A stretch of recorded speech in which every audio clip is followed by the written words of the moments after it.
So y'all put the kids to bed.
Very testy down there.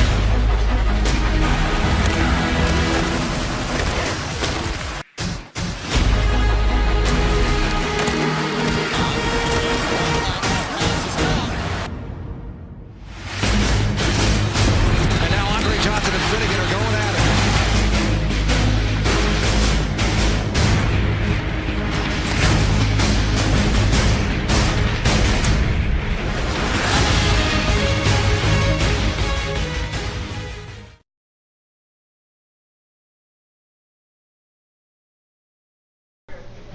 I think as long as the athletes know what might happen to them, if they're educated about the possibilities, then I think football is just like any other sport and it should be allowed. Yes, because I think that the benefits outweigh the negatives. You learn a lot discipline-wise, and you grow mentally. I do have pros and cons about it. I believe that it's a good thing for football to be part of a student's life in high school. Students can learn leadership, being a team player, good sportsmanship. There's so many things that one can get out of it. The thing about an injury, yeah, that could be an injury for life. In my own family, my nephew injured his knee and he wanted to get into the military. That closed that door for him. And he injured his knee playing football. So he can never get into the military because of that injury. Should be permitted in high school, yes, because we take every precautions to secure and to try to prevent the injuries, such as the helmets, such as all our coaches have to be certified in first aid, CPR, plus a special concussion course that CIF now requires all the athletes to take. We send our equipment back every year to be reconditioned and recertified. Any equipment that does not meet those certifications, we do not allow them. Also, helmets have a 10-year kind of like lifespan. Anything after the 10 years, we don't use those helmets anymore. The potential for injury can occur in any sport. I know I played softball for many, many years. There's potential for injury in any kind of athletic events. My husband's been doing martial arts for, I don't know, 47 years. There's injuries there. There's injuries in swimming. There's injuries in any kind of sports. So yeah, there's a little bit of a chance of injury, but in football, the same as any other sports. They might be even more protected than a soccer player because, as you know, you've been to events, soccer, just a shirt and maybe some shin guards and shorts. Yes. So they're a little bit protected, a little bit more to prevent that because it is a contact sport.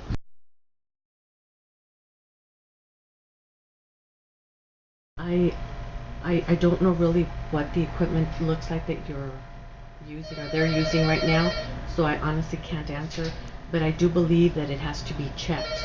I'm not like this big football fan, but I have a husband who is, and I know that safety and security is always something that's important, you know, that the helmet fit right, that the helmet not have a crack in it, that the pads, you know, be something that's gonna stay on. So I think that something should be in place for the equipment to be checked.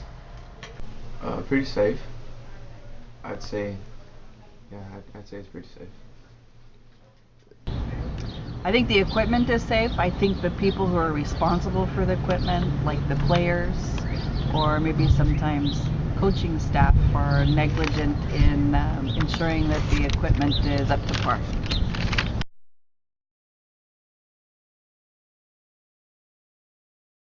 It would definitely be a blow, but if it would be something that we were mandated to do, that we were required to do, we would of course, you know, have to go by what we were asked to do. It would be a big loss for the community, a big loss for for example, we have 30 on varsity. Let's say we have 45 on JV. We have 50 on the freshman program this year. As a matter of fact, we had to order more helmets because we had more students wanting to play freshman football than we've had in years.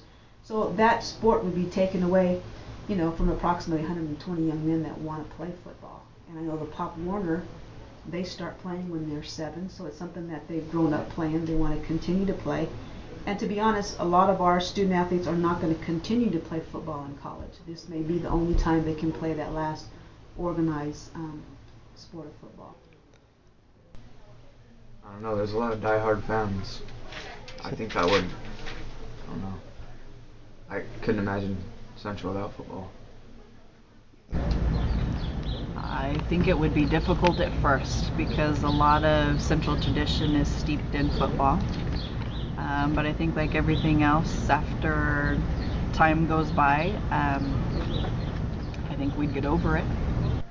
You know, it's a long-standing tradition, so I imagine that the community would suffer because it's kind of like one of those things that people look forward to. Year after year, you can always look forward to going to a football game, and then there's the whole thing, you know, with the bell and the competition and our competition with Southwest. So a lot of people look forward to it. If we didn't have it, I imagine that there would be a lot of people upset. On the other side of that, you know, it is a big thing here, but at the end of the season, it's not like we have a lot of students that are, you know, going into pro football. That part is kind of like a rarity. So I would say other sports should get equal importance because it's not like year after year we're pulling out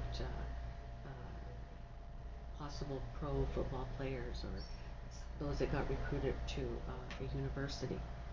So it is important, but I think that we can also give other sports equal importance.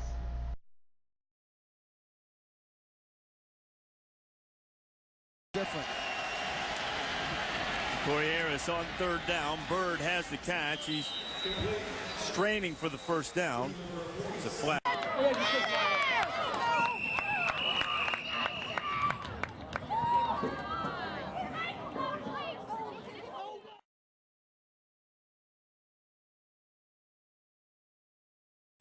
Well, my own nephew who injured his knee.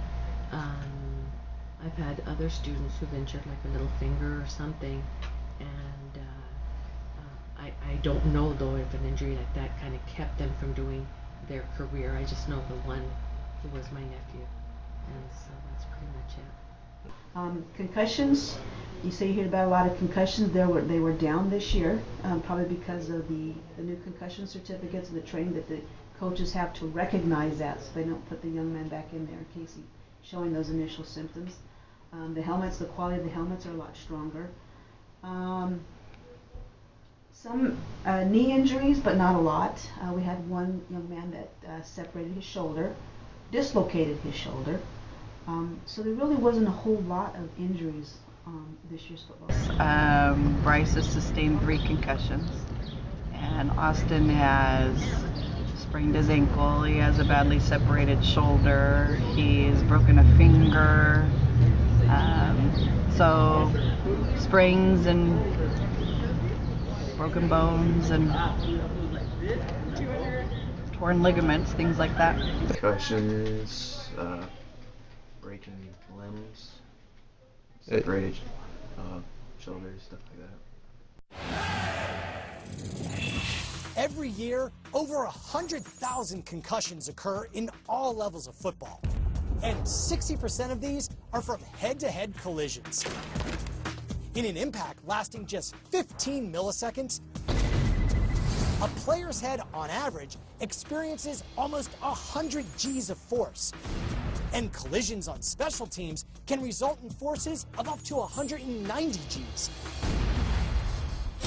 In the NFL, the average speed of a head-to-head impact, the velocity of both heads combined, is 20 miles per hour, with the struck player's head decelerating 14 miles per hour.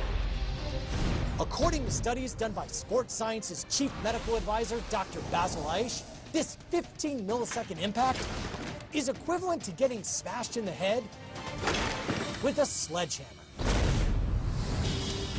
In the last 10 years, the average number of days a concussed player is out has more than doubled, and even improved helmet technology is only able to reduce an 80 G impact to 40 Gs, still several times when an F-16 pilot experiences, and more than enough to cause a concussion or neck fracture. For Sports Science on ESPN, I'm John Brinkus.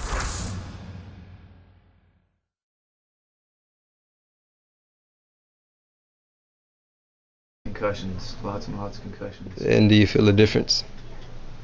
Health-wise? Yeah. Yeah, I do. How so? Headaches, a lot of migraines. I shake a lot now. And sometimes I have problems getting words out. And if you could do it again, would you? Absolutely.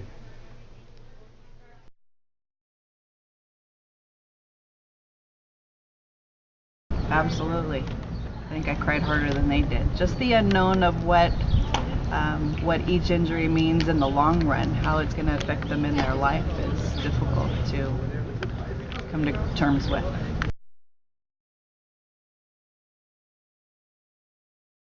On the gate receipts for each particular year. For example, this coming up, we have what's called the Bell Game. I'm sure you're familiar with that. That game generates a lot more spectators than any sporting event that we have here, pretty much here in the Valley.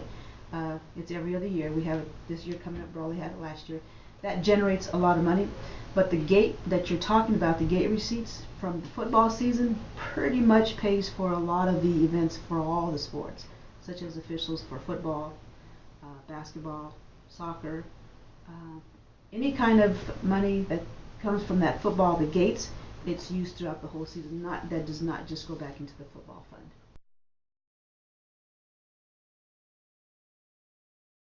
Football, to me, sets the tone for the school year. It brings a lot of spirit into the campus.